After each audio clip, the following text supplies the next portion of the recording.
en las etapas de auditoría de Estado. Discúlpeme la redundancia. En ese caso, la tercera etapa versa sobre la comunicación de resultados, acerca de lo cual va a disertar nuestro formador Luis Reaños. Luis Reaños, quien es economista, magíster cienciario en gerencia pública, especialista en control fiscal y auditoría, especialista en gestión de presupuesto público, auditor interno del INCAS, facilitador de pregrado y posgrado en la ENAP y formador de la Superintendencia Nacional de Auditoría Interna. Sin más preámbulos, damos la palabra al formador Luis Reaño. Adelante, formador. Gracias, Luis, a ti y a todo el colectivo de la SUNAI, en especial a la doctora Laura Guerra. Pues bien, en efecto, hoy vamos a continuar con la tercera fase de las etapas de la auditoría de Estado relacionada con la presentación de los resultados. En el esquema de presentación vemos que las normas generales de auditoría de Estado están compuestas por 8 capítulos y hoy estaremos abordando el número 5, referido precisamente a la presentación de dichos resultados.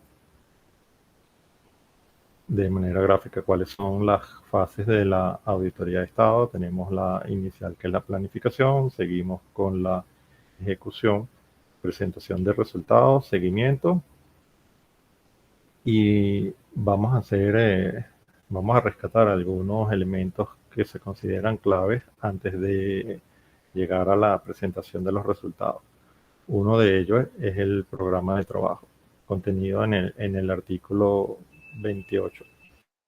Hemos insistido, el grupo de formadores de la SUNAI y que los órganos de control fiscal no podemos realizar ninguna actuación e ir a campo a ninguna actuación sin antes haber elaborado y aprobado por el nivel respectivo el programa de trabajo correspondiente.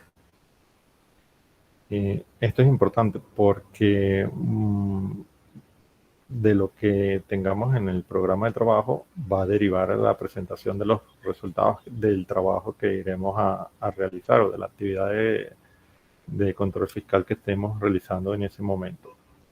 Entonces, por lo menos para un grupo importante de auditores, no iniciar el programa de trabajo, si no se dispone de un programa de trabajo debidamente aprobado, no iniciar la actuación de control. El elemento siguiente es la acreditación, que es lo que le otorga la legalidad a la misma. Los auditores no pueden estar realizando actuaciones en las distintas unidades o los órganos y entes de la administración pública si no está la credencial firmada por el nivel respectivo que lo faculte a realizar la actuación correspondiente. Dentro de lo que es la fase de la ejecución, solamente vamos a rescatar algunos elementos, entre ellos que el informe del auditor, a medida que se vaya desarrollando la auditoría de Estado y se van completando los papeles de trabajo, el auditor tiene que presentar su informe correspondiente. Ese informe del auditor se denomina de manera singular, pero si estamos hablando de una comisión integrada por diversos profesionales, entonces es ese primer producto al que arriba la comisión. Entonces ya se hacía referencia al programa de trabajo que tenemos en la imagen en el lado izquierdo. Tenemos los papeles de trabajo y de esos papeles de trabajo se va a ir alimentando, se va a ir nutriendo la actuación fiscal en la medida que nosotros la vayamos desarrollando.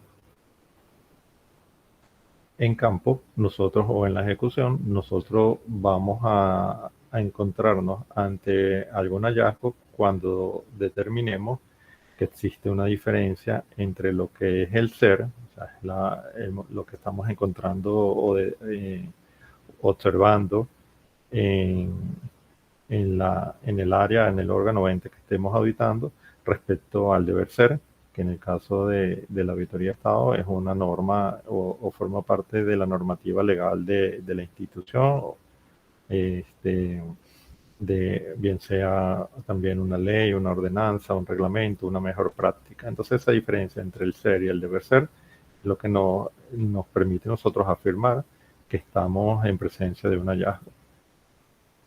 Los hallazgos, refrescándolo brevemente, reúnen los 4 elementos, que es la condición, el criterio, la causa y el efecto.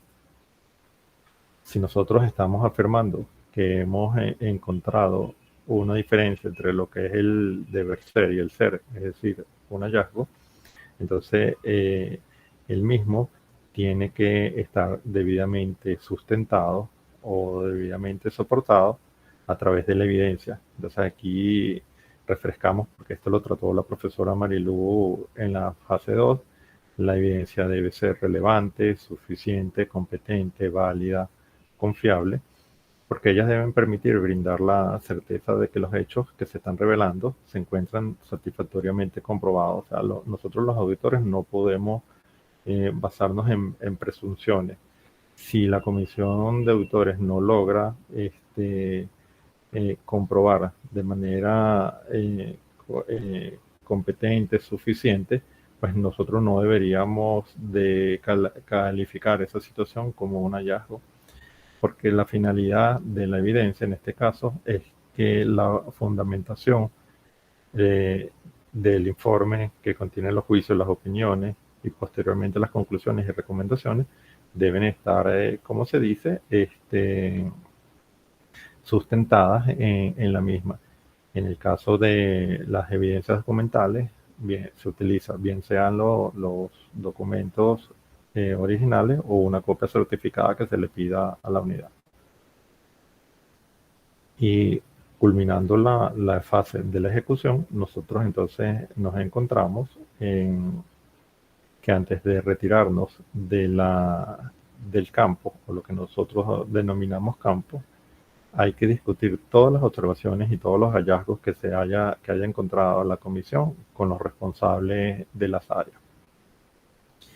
Que la norma que persigue que se asegure la solidez de las evidencias, al que acabamos de hacer de referencia, que las conclusiones a las que vayamos a arribar sean válidas y la pertinencia de las eventuales recomendaciones que se llegaren a formalizar en el posterior informe de auditoría.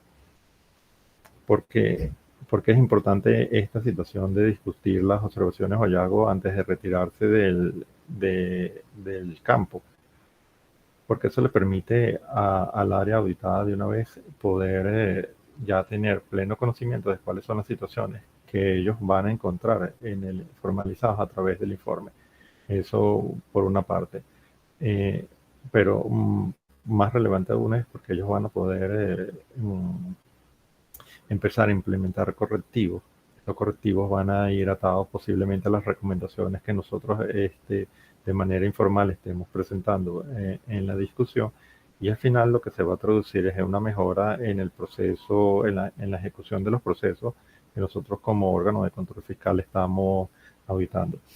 Respecto a la discusión de las observaciones o los hallazgos, no hay un criterio definido.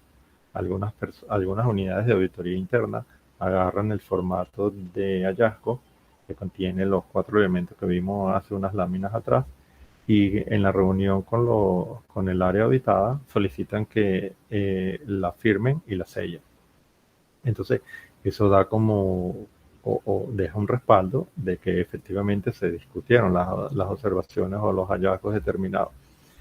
Pero también tenemos otros órganos de control fiscal que elaboran un acta y en la misma contienen los diversos hallazgos y dejan un espacio, bien sea a un lado o bien sea debajo de la situación que determinó la comisión de auditores, y le dan la oportunidad a la unidad auditada o al órgano de ente auditado a que escriba los comentarios que ellos consideren apropiados.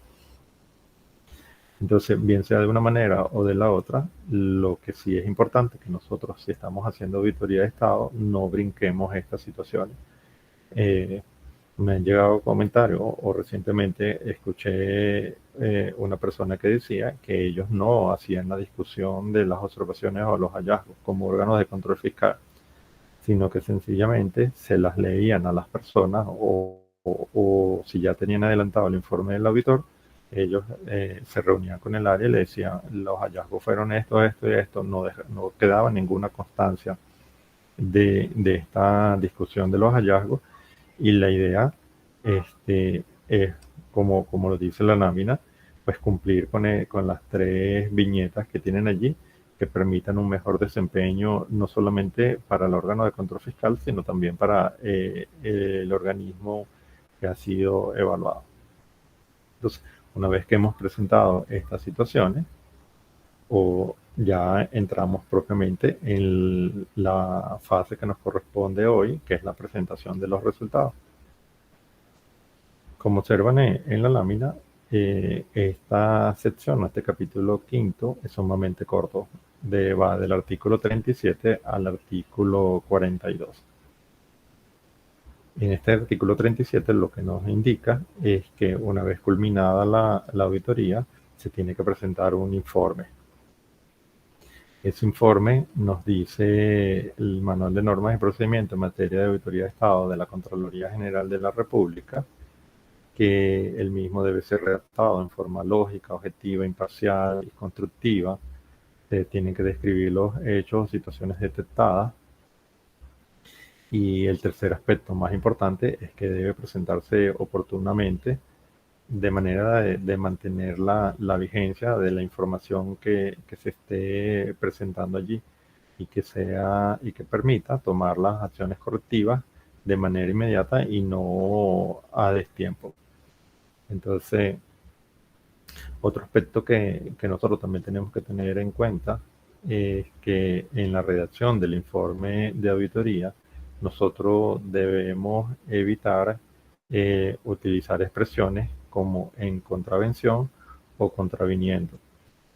No podemos tampoco hacer mención a nombres de personas, a catalogar o a emitir juicios como juicios de valor de la comisión o de los auditores relacionados con lentitud, exceso de trámite, o aquí hubo negligencia o hubo impericia, o la persona omitió realizar tal control. Entonces, porque si no estaríamos haciendo o incurriendo ya prácticamente en decir, señalando a las personas de que son responsables de ir en contra del marco legal, y eso en la etapa de la auditoría no es lo apropiado.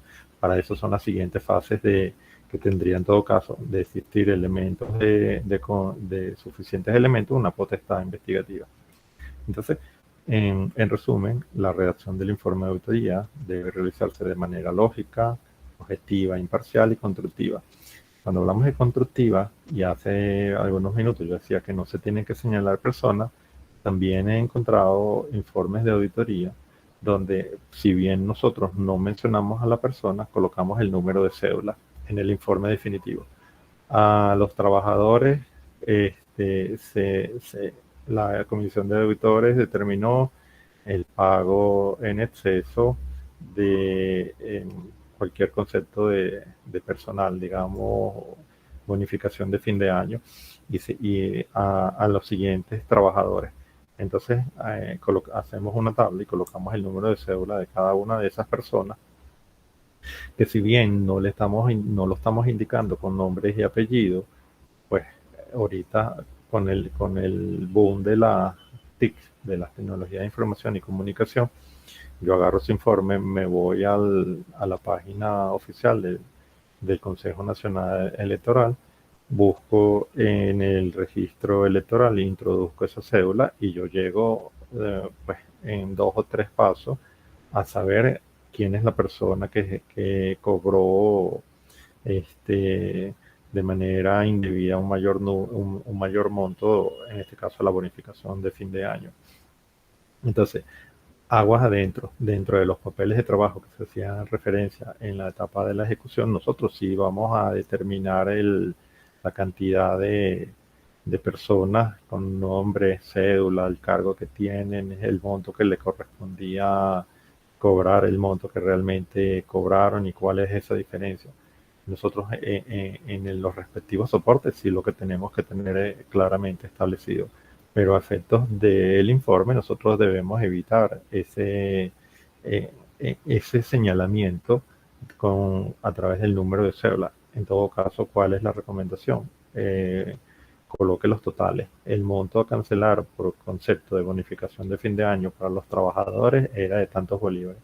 Monto realmente cancelado, la cantidad que se establezca allí y la diferencia. Entonces nosotros estamos cuantificando en bolívares esa situación, pero dejamos en resguardo la identidad de las personas.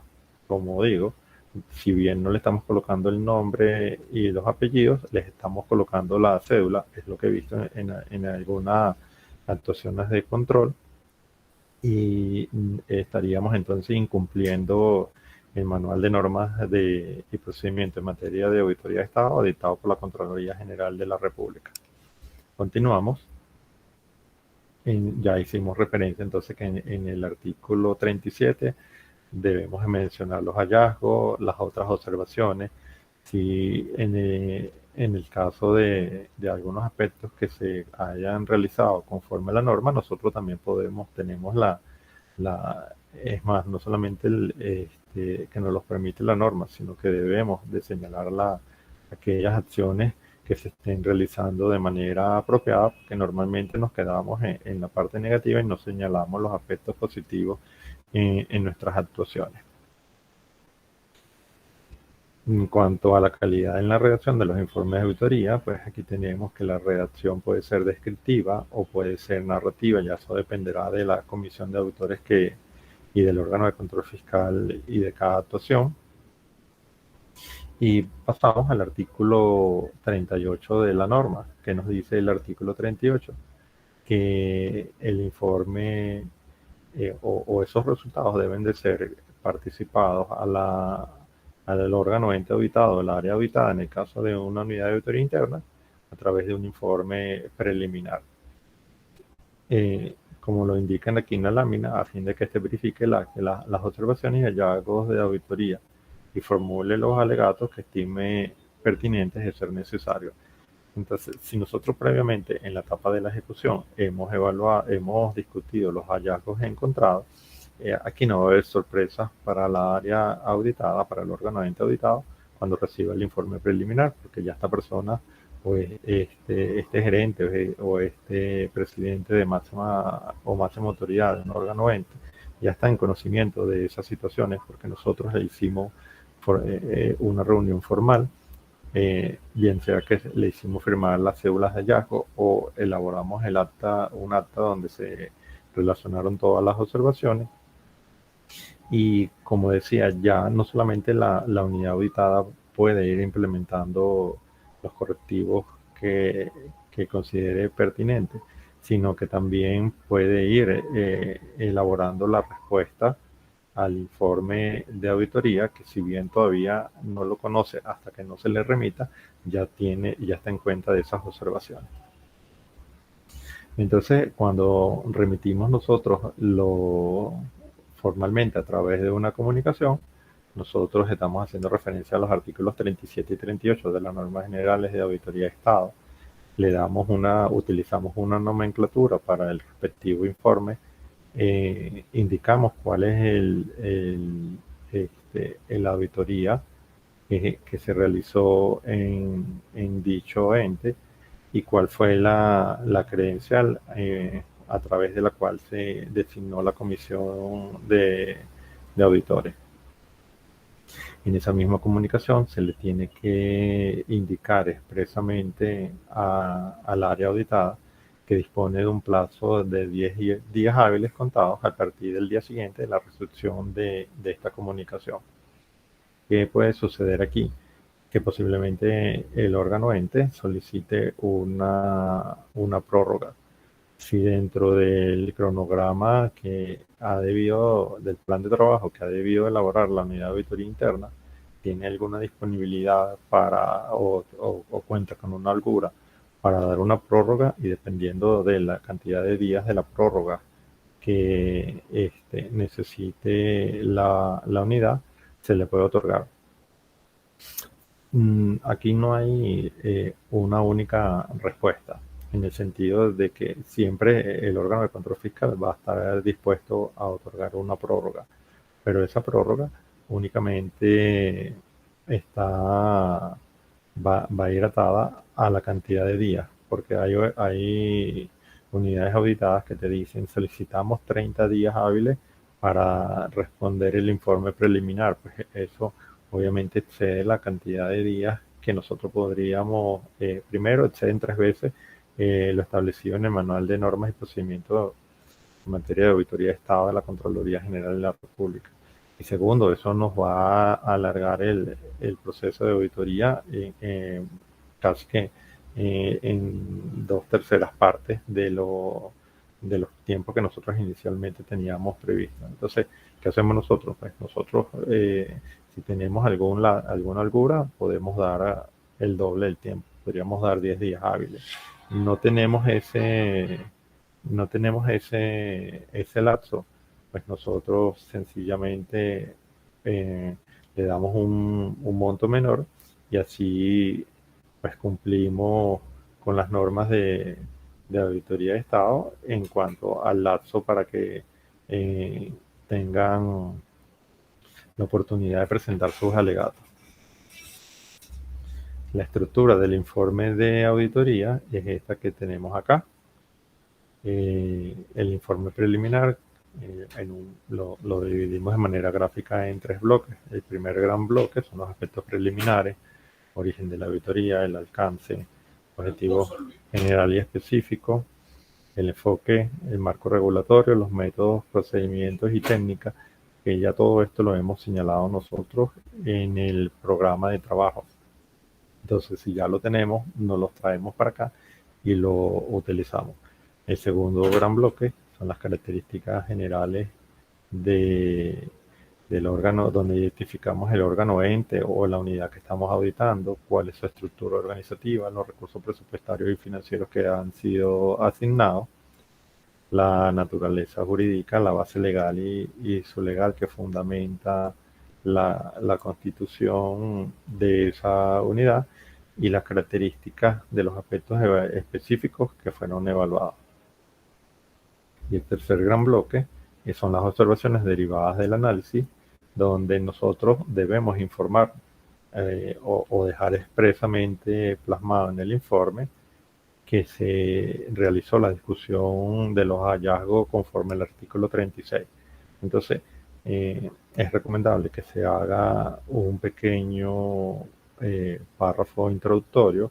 En esa pequeña párrafo colocamos que las normas fueron, que conforme a la norma fueron discutidos esos hallazgos. Podemos colocar el número del acta que se levantó o la fecha en la cual se realizó esa discusión.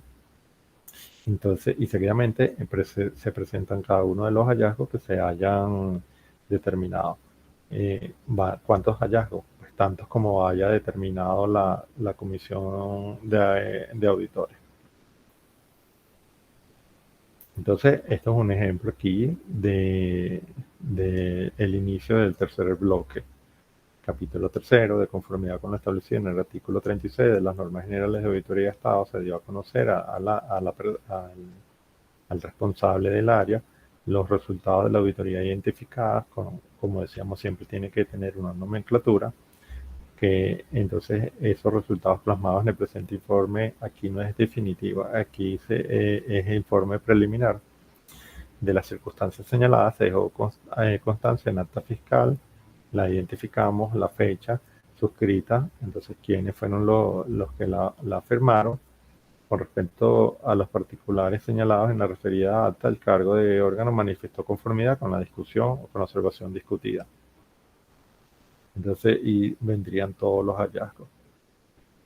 El artículo 39, que nos indica, nos señala que esas observaciones tienen que ser presentadas al órgano ente, y él tiene dos opciones: o no formula alegatos, sino que pues asume las observaciones de la comisión de auditores, que determinó la comisión de auditores, o formula algunos alegatos donde manifiesta su no conformidad o su disconformidad respecto a lo que está plasmado en el informe. Otra opción puede ser que él presente evidencias vinculadas con los aspectos preliminares. Eso quiere decir que en el momento en que la comisión de auditores estaba en campo, ellos no consignaron esta información, sino que la consiguieron posteriormente y ellos la pueden presentar allí. ¿Qué tiene que hacer el órgano de control fiscal? Pues el órgano de control fiscal los va a valorar y va a decidir si ratifica o no los alegatos presentados por el área auditada para la posterior emisión del informe definitivo. Entonces, ¿qué es lo que pretende cuando uno ha sido auditado? Pues el auditado siempre va a tratar de argumentar, como lo dice aquí en la lámina, las razones por las cuales él realizó determinada actividad o considera que la observación de la auditoría no se corresponde. Él va a presentar esa serie de razones para él, y las va a tratar de convencerlo mediante ideas o argumentos, de manera de que en el informe definitivo que se tenga que luego o que se va a presentar, este hallazgo haya quedado desvirtuado. ¿Qué nos dice el artículo 40 de la norma? Que una vez que nosotros hemos entregado formalmente al área el informe preliminar, el área auditada dispone de 10 días hábiles para realizar los alegatos. Decíamos en ese momento que el área auditada puede presentar una solicitud de extensión de dicho lapso, o por el contrario, pues transcurren los 10 días y no realizó ninguno. Pues si en el día 9 o 10 ya nosotros determinamos como comisión de auditores que no el área auditada no se ha puesto en comunicación con el órgano de control fiscal, la unidad de auditoría interna o la Contraloría, dependiendo si es un órgano de control fiscal externo, pues ya nosotros para el día 10 deberíamos tener listo nuestro informe definitivo, de manera que el día 11 esté saliendo al órgano o ente este documento. ¿Cuáles son las características del informe definitivo? Reúne los tres grandes bloques que ya presentamos: los aspectos preliminares, las características generales, las observaciones derivadas del análisis. Y si la unidad presentó descargo, nosotros tenemos que incorporar los alegatos en cada hallazgo que se presente. Nosotros debemos de transcribir, y muchas veces es más fácil solicitarle que nos envíen en digital esa información para no tener que volverlo a tipear, sino que lo seleccionamos, lo copiamos y lo incluimos dentro del respectivo hallazgo. Entonces, como ya nosotros mencionamos hace unas láminas atrás que nosotros vamos a valorar, transcribimos esa información o la incorporamos dentro del hallazgo respectivo, y allí se va a determinar si el hallazgo pues se mantiene o se ratifica, o si por el contrario, con los alegatos que nos presentó el área auditada, el hallazgo quedaría sin efecto. Entonces, estamos hablando nosotros en este último aspecto que se acaba de mencionar, que si el área auditada no, o por lo menos en la posición que yo manifiesto, que si el área auditada nos desvirtuó algún hallazgo fue porque hubo alguna debilidad en el trabajo realizado por la comisión de auditores, porque posiblemente la evidencia, que hacíamos también referencia hace algunos minutos, no era lo suficientemente sólida como para mantener el hallazgo respectivo. Y una vez que se han discutido todos los hallazgos, o sea, si el área auditada presentó por cada hallazgo un descargo, nosotros los incorporamos en el cuerpo del informe, pasamos a las consideraciones finales. Pero también mencionamos que si transcurren 10 días hábiles y el área auditada no presentó ningún descargo, nosotros tenemos que también hacer mención de que se le otorgó el lapso previsto en las normas para responder el informe preliminar, no se recibió respuesta y por lo tanto se está emitiendo el informe definitivo. Que diferencia al informe definitivo del preliminar, el cuarto bloque, o lo que nosotros denominamos el cuarto bloque, que son estas consideraciones finales que tenemos acá, donde también hacemos una pequeña introducción a través de un párrafo, hacemos una conclusión. Esta conclusión no es volver a repetir todo lo que ya se ha dicho en cada una de las observaciones, sino que debe ser bien sucinta. Y las recomendaciones. ¿Cuántas recomendaciones habrán? Pues tantas como situaciones se hayan encontrado. Puede ser que si hay de dos hallazgos, tiene una causa común, pues entonces nosotros hacemos una sola recomendación. ¿Qué se le debe exigir a la comisión de auditores? Que las recomendaciones que nosotros estamos proponiendo al órgano o a la unidad auditada sean factibles de realizarse o de llevarse a cabo, porque de nada nosotros en un informe de auditoría podemos colocar como recomendación solicitar la modificación de este instrumento normativo, pero si estamos haciendo referencia que es una ley nacional, estatal o una ordenanza municipal, pues difícilmente el órgano ente tiene esa facultad. Por lo tanto, esa recomendación nunca se va a cristalizar porque sencillamente no escapa a su ámbito de acción y no es factible. Entonces, eso requiere que en la recomendación vayan dirigida a la causa o al origen del hallazgo. Por eso es importante que en el hallazgo nosotros como comisión de auditores, y eso lo explicó muy bien la profesora Marilu la semana pasada, determinemos específicamente cuál es el origen del mismo. Si no, pues nosotros estaríamos entonces en la recomendación dirigiéndonos hacia el efecto y no como se acaba de decir ahorita, hacia lo que es el origen del mismo.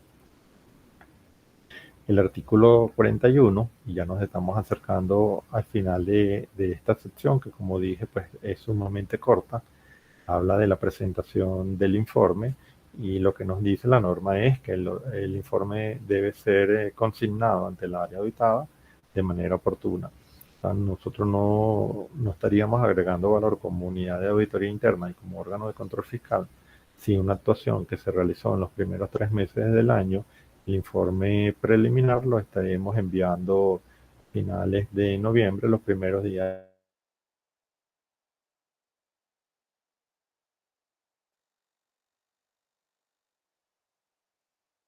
Tomado algunas decisiones correctivas por parte del órgano competente o de la instancia competente, pero ante este atraso, pues sencillamente ya no, el margen de maniobra que va a tener el organismo o la unidad va a ser mínimo.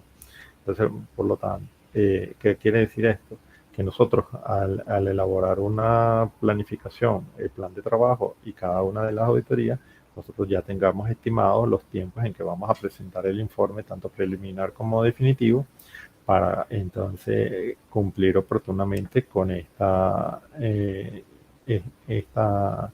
remisión de información. Igualmente, esa remisión de la información tiene que hacerse de manera formal a través de una comunicación Aquí tenemos un modelo donde aquí sí estamos definitivamente remitiendo el informe final o definitivo de la actuación, señalamos.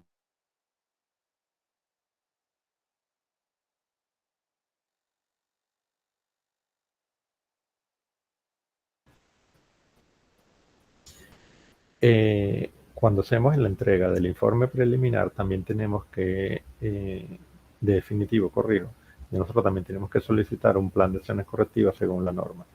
Ese plan de acciones correctivas debe ser recibido por el órgano de control fiscal en un lapso que no debe ser los 30 días contados. ¿Cuál es la estrategia que recomendamos desde los órganos de control fiscal? Que nosotros diseñemos como órgano de control algún tipo de formato que le permita al área auditada diseñar ese plan de acciones correctivas. Porque al principio cuando salieron publicadas las nuevas normas en el año 2013, y se le solicitaba el plan de acciones correctivas a distintos órganos entes o al área auditada, pues ese plan de acciones correctivas eran una cantidad de páginas, de lo que ellos iban a hacer, y al final, entre tanta información, uno terminaba sin lograr entender qué era lo que iba a hacer el área para subsanar el hallazgo encontrado. Entonces, ¿cuál fue la estrategia que nosotros en ese momento en el órgano de control fiscal donde yo estaba establecimos? Vamos a diseñar un formato donde nosotros tengamos cuál es el hallazgo que se encontró. En la columna siguiente establecemos cuál es la recomendación que emite el órgano de control fiscal, y de ahí en adelante le dábamos el espacio libre para que, pero teníamos ya establecido las columnas para que ellos nos indicaran que cuál era concretamente cuál era esa acción correctiva que ellos iban a implementar, cuál era la fecha de inicio, cuál era la fecha de culminación, y lo más importante, cuál era el responsable, porque con nombre, apellido y cargo de la persona. De manera de que nosotros, en la siguiente fase de la auditoría que le corresponde realizar a la profesora Marilu la semana que viene, al momento de que vayamos a hacer el seguimiento, ya nosotros partimos sobre algo concreto que tenemos que hacer. Entonces, ¿qué puede pasar cuando nosotros remitimos el informe definitivo? Que el organismo no esté de acuerdo con alguna de las recomendaciones que nosotros hayamos presentado. Bueno, eso es válido. Entonces, ellos deben de comunicarse con el órgano de control fiscal y deben de sugerir la modificación de esa recomendación que nosotros estábamos plasmando en el informe definitivo. El órgano de control fiscal lo evalúa y si está de acuerdo le dice excelente, ustedes pueden implementar la recomendación que nos hicieron llegar.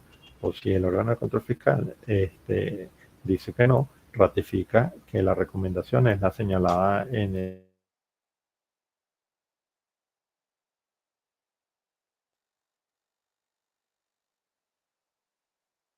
En este caso hablamos de la verificación de las actas de entrega, que es un único informe. En este caso vemos aquí en la lámina el TSUNAI, informe de verificación de acta de entrega. Tenemos el capítulo 1, esto sí es común. Los aspectos preliminares, origen de la actuación, alcance, objetivos, métodos, procedimientos y técnicas. En el capítulo 2, cuáles son los resultados obtenidos de la verificación de esa acta de entrega en cuanto a los diversos artículos que conforman la norma para la entrega de oficinas y dependencias. Y el tercer bloque, que son las conclusiones de esa revisión que haya realizado el órgano de control fiscal. También tenemos otro ejemplo de lo que es la estructura de un informe único. En este caso es cuando se está haciendo seguimiento. Hablamos de los aspectos preliminares, capítulo 1, los tienen allí: origen de la actuación, alcance, objetivo, métodos, procedimientos y técnicas. En el capítulo 2 se relaciona con la implementación de las acciones correctivas. Estas sí son cuáles fueron ejecutadas, cuáles fueron parcialmente implementadas y sencillamente las que no llevaron a cabo. Y en el capítulo 3, las consideraciones finales: cuál es la conclusión, señalan cuáles tienen incumplimiento justificado y cuáles son las que tienen incumplimiento injustificado. Y la norma nos menciona, hablábamos de que nosotros tenemos que solicitar un informe o un plan de acciones correctivas. Y el artículo 42 precisamente señala cuál es ese plan de acciones correctivas. Entonces, cuando el área auditada recibe el informe definitivo, tiene 15 días, como decíamos, tiene 30 días para presentar el plan de acciones correctivas. Pero si esos 30 días o antes de esos 30 días el área dice: mira, yo no estoy de acuerdo con la recomendación, entonces le solicita a la unidad de auditoría interna o al órgano de control fiscal la reconsideración. El órgano de control fiscal dispone de 15 días hábiles para estudiar la reconsideración y emitir su respuesta, y a partir del momento en que el órgano de control fiscal emite la respuesta es que comienza a correr los 30 días para la presentación del plan de acciones correctivas. Entonces aquí tenemos dos escenarios. Se entrega el informe definitivo, la unidad auditada o el órgano ente auditado no presentan ninguna observación respecto a las recomendaciones, empiezan a correr los 30 días hábiles para la entrega del plan de acciones correctivas. En caso contrario, que es el ejemplo que se acaba de dar, el área auditada tiene observaciones respecto a las recomendaciones, plantea una modificación a las mismas. La unidad de auditoría las evalúa y bien sea porque esté de acuerdo y se modifiquen esas correcciones, o porque sencillamente va a ratificar las que inicialmente consignó en el informe definitivo. Entonces, a partir de ese momento tienen los 30 días para la elaboración del plan de acciones correctivas, que como recomendación se le señalaba, es preferible enviar algún tipo de formulario para que la persona que nos tiene que dar respuesta no se diluya entre tanta texto, sino que nos permita ser más precisos y más concretos de lo que ellos vayan a realizar. Entonces, ya para el cierre de esta actividad, recordemos que las fases de auditoría de Estado son la planificación, la ejecución, la presentación de resultados y el seguimiento, que está señalado con una flecha de color rojo, que va a ser la actividad de la próxima semana. Luis, doctor Luis Rendón, por mi parte culminamos la presentación de esta tercera fase y quedamos atentos a las preguntas y respuestas. Muchas gracias a nuestro formador Luis Reaño, economista. Vamos un momento a revisar el chat de YouTube. Por acá tenemos a los siguientes y las siguientes participantes. Engis Rodríguez. Buenas tardes. Presente Engis Rodríguez, de la Unidad de Auditoría Interna del CODECIT. Liskeila Hernández. Es coordinadora de determinación de responsabilidades de la Universidad Nacional Abierta. Nelly Gil nos envía saludos desde la Unidad de Auditoría Interna de la CODECIT, Sociedad Anónima. Jesús Ramón Pino Ponce, saludos cordiales desde la Unidad de Auditoría Interna de la Fundación Hospital Cardiológico Infantil. Adnet Aular, de la Unidad de Auditoría Interna de Pedeval, presente. Un saludo al coordinador de la Gerencia de Desarrollo Normativo, Esteban Villanueva, quien también hace presencia en este grupo de participantes. Maylin Ferrer, auditor interno del Ministerio de la Defensa. Estamos por acá. A ver si hay preguntas mientras leemos, o entran preguntas mientras leemos acá algunos de los participantes. Buenas tardes. Dayan Pérez, auditora interna de Pedeval presente. Lady Franco, también presente acá en este grupo. Richard Zárate, auditor interno de Mercar. Un saludo. Tenemos acá a Yailin Díaz, auditor interno encargada de la Fundación Escuela Nacional de Fiscales del Ministerio Público. Seguimos con Roberto Ramos, Jesús Roberto Ramos, quise decir, auditor 1 de Pedeval. Saludos a todo el personal de Pedeval. Bueno, nos reportó un solo reporte sobre el sonido por acá. Está también presente nuestra apreciada formadora Marilú Salazar Méndez, quien hace la dupla con el formador Luis Reaño. Un saludo muy afectuoso a la licenciada Marilú Salazar. Raida Veras, buenas tardes, Raida, presente. No se olviden de colocar el ente al cual representan, el órgano o ente donde trabajan, donde laboran. Bueno, muy bien, hasta acá no hay preguntas, formador. Veamos. Una última revisión acá, actualizo. Estoy actualizando. Hasta los momentos no tenemos. Se está actualizando en este momento el chat. Bueno, no, ya finalmente no tenemos preguntas. Muy bien. Economista Luis Reaño, por favor, unas palabras para despedirnos y la acostumbrada pregunta. Mañana la hora de conexión. Adelante. Gracias, Luis. Una vez más, pues, contento de la invitación que nos realiza la SUNAI para compartir en estos espacios. Y mañana a las 4 de la tarde, a través del canal de Telegram, nos estaremos conectando y haremos el intercambio de saberes a través de esa red.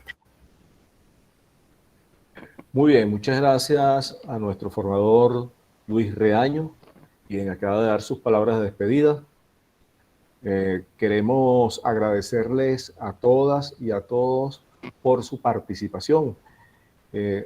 Vamos acercándonos al mes de junio y al mes de julio, a mitad de año, ¿no? Cuando precisamente estos cursos están cumpliendo 2 años. Estaremos cumpliendo 2 años con los cursos de formación virtual. Y estamos felices, pues, de haber servido para ustedes o el haber estado sirviendo para ustedes durante este tiempo. Y, bueno, para que evalúen nuestros procesos, recuerden darle clic a me gusta a través del canal Formación SUNAI por YouTube. Bueno, sin más que decirles a todas y a todos, estamos agradecidos por su participación y también queremos despedir de parte de la Superintendenta Nacional de Auditoría Interna, doctora Laura Guerra, así como de Narqui Martínez, gerente general del Sistema de Control Interno, y de quien le sirve Luis Rendón, gerente de Asesoría y Asistencia Técnica. Sin otro particular, les decimos a mañana, recuerden, a las 4 de la tarde a través del canal Formación SUNAI por la interfaz Telegram. Muchas gracias a todas y a todos y hasta mañana.